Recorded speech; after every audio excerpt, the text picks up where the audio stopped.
It's been said that attitude is everything.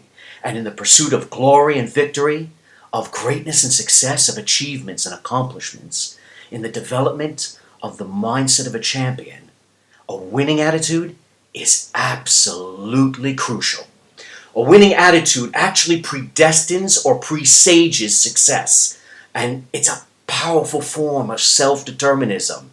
In fact, the immense power and effectiveness of the winning attitude on achieving what it is you want is that it's a state of being in which your entire approach, from the way you talk to the way you walk, is defined by the very outcome you seek, which, in turn, causes the very outcome that you are after. In describing the number one chess player in the world, a guy by the name of Magnus Carlsen, it's been said about him that he plays to win. Now, in contrast, the runner-up or the number one contender, the match player of recent times, a guy by the name of Viswanathan Anand, he would only go for a win if the position allowed him. Carlsen's attitude creates opportunity. Anand is bound by a need for opportunity to appear. See, approaching life with a winning attitude has a multitude of positive effects on everything from your persona to your actions, your behavior, and your thoughts. And consequently, and more importantly, a powerful effect on people's assumptions, determinations, and reactions towards you. And whether those individuals be rivals or clients or personal relationships, these successful interactions reinforce the validity of your attitude, leading to the self-perpetuating notion that, of course, he has a winning attitude. He's a winner. William James, in his doctrine, The Will to Believe, described this very effect when he said, "A person's faith acts on the powers above him as a claim and creates its own verification." So how do we create this self-perpetuating reality? How do we develop the winning persona, the winning attitude? Well, there are three keys to doing this. The first key is known as semantic determinism. And what semantic determinism is all about is using language to divine your reality. And this is based on the Sapir-Whorf hypothesis, which is the idea that language determines human thought and perception. You see, people don't react to the situation that they're actually in.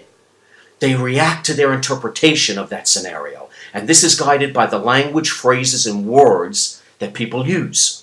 So we must use powerful words to describe what it is we want, who it is we are, and what it is we do. So, as an example, are you defeated? Do you talk the language of defeat? Or are you tested? Do you face pressures and problems? Or are you facing challenges to be overcome? Are you frustrated?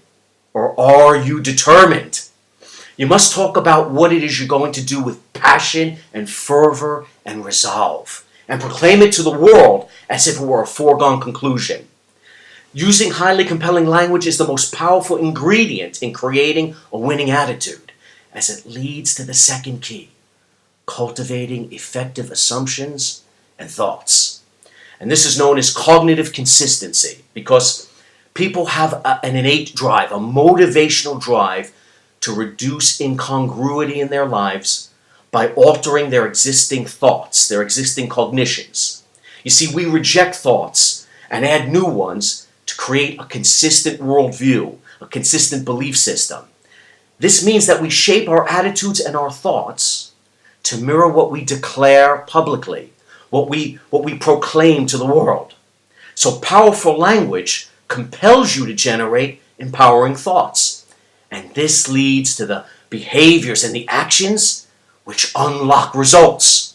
And that's the third key. The third key is known as the Thomas theory or the Thomas theorem. And this says that if men define situations as real, they are real in their consequences.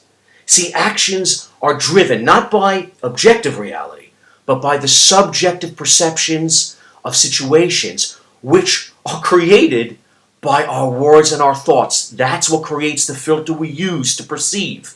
And these actions often lead to the very assumed reality which set us in motion in the first place.